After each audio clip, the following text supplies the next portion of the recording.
Tell about John Gutenberg and the two voices that he heard. John Gutenberg was the inventor of the printer, and the first voice didn't want him to spread it because it would be a curse, because there would be good writers, but there are many good writers, but also a bunch of bad writers.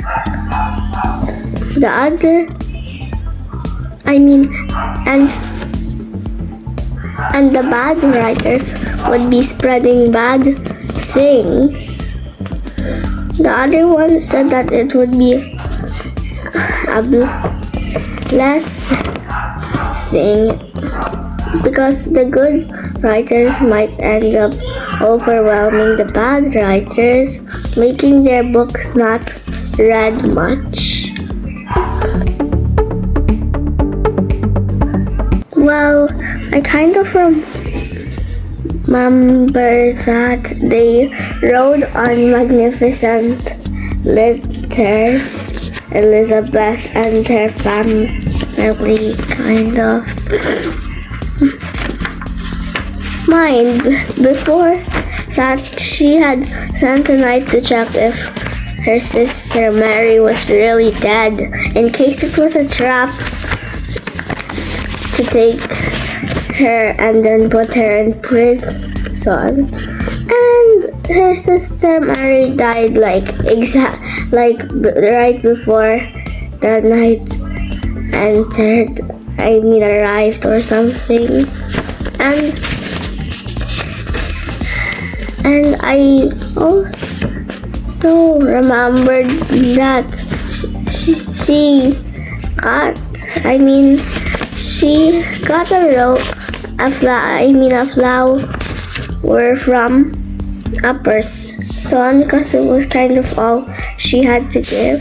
She was already thankful for it. A boy sang hymns to her and she wished to see his face.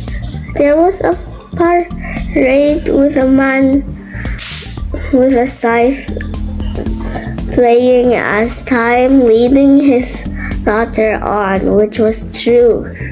And at the coronation, I kind of remember that the treasurer threw gold and jewelry into the crowd, and they scrambled for them. Must have been very messy. And also, a lord named Lord Roll ended up rolling down the stairs that were leading to Queen Elizabeth, and some people might have said he got that nickname because of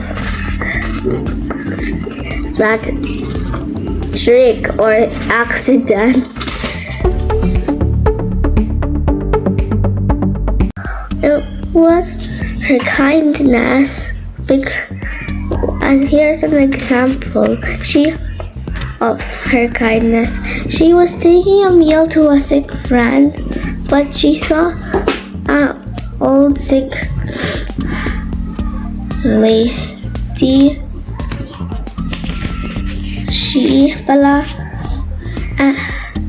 And she ended up giving the food to her instead, and also gave her the shawl that she had gotten for a gift.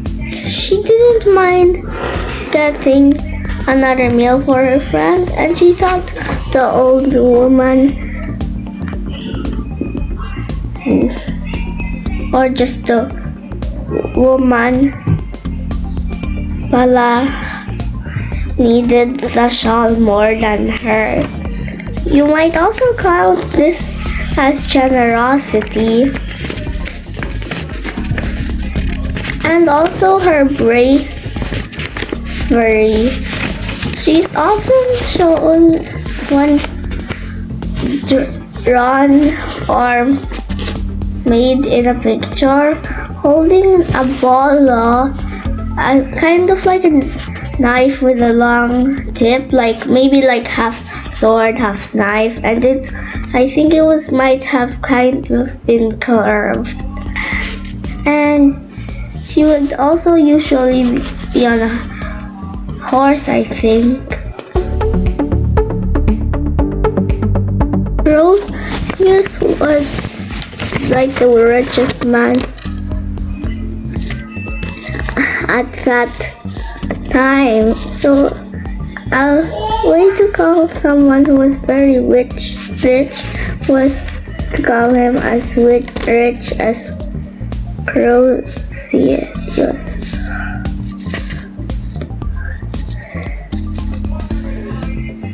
He was very happy, but when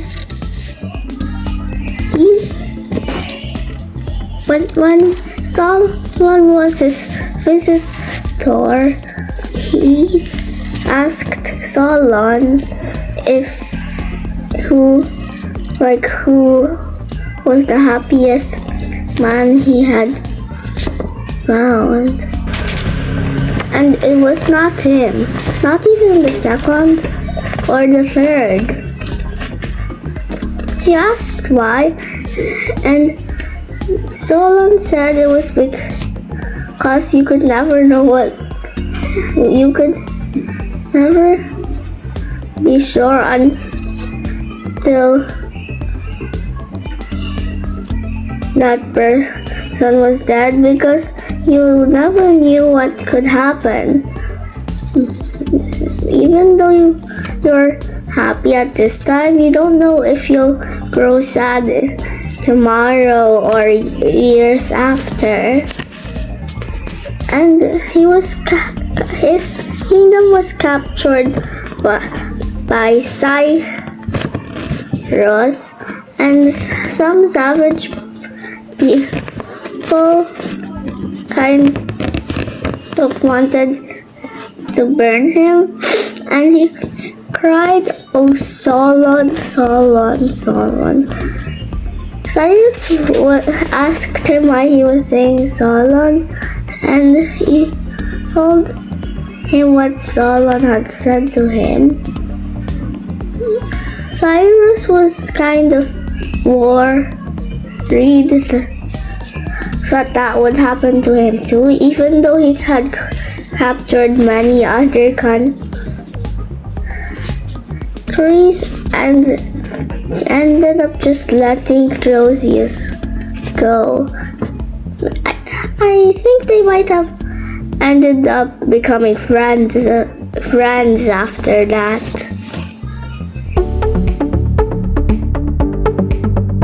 Well, Webster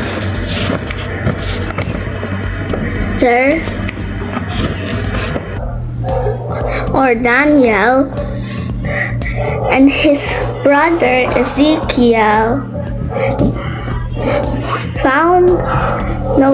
noticed a squirrel or chipmunk stealing their cabbages. When they caught it, Ezekiel wanted to kill it and sell its skin, but Daniel wanted to save the woodchuck. Ezekiel said all woodchucks were bad and that if they sold its skin, they would get 10 cents, which was probably already a lot of money in that time, and it would make up for all the cabbages it had stolen. He had given a pretty good report, and by the way, their dad was the judge here, and Daniel wanted to save the squirrel or chipmunk, and he said that it had a right and they shouldn't grudge on it stealing a few cabbages, for God had given it a life and it deserved to keep that life and other stuff. Their dad one ended up just listening to Daniel, and he said to Ezekiel, "Let the woodchuck go." By the way, it would have been released in the mountains or in the woods or just somewhere far away from their farm. If it was a farm, it could have just been a backyard with planting.